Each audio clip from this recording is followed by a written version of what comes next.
প্রথমেই বলে নিই শুভ দুপুর সবাইকে।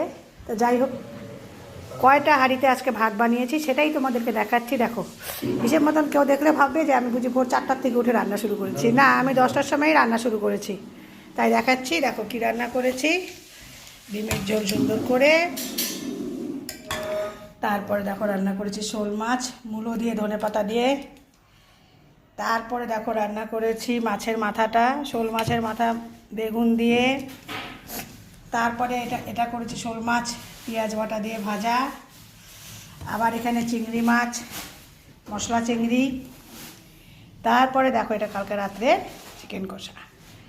তো কতগুলো রান্না করা হয়েছে দেখো। তারপরে দেখো কতবার কত হাঁড়িতে ভাত রান্না করেছি, কারণ এই দেখো একটা ভাত, এটা আজকে রান্না করেছি, এটাও আজকে রান্না করেছি। প্রথমে অল্প রান্না করেছি, বর খেয়ে চলে গেছে, তারপরে আবার রান্না করেছি। আবার কালকে রাত্রেরটা আছে, এটা সবাই মিলে খেয়ে নেব। তো যাই হোক, শুভ দুপুর সবাইকে।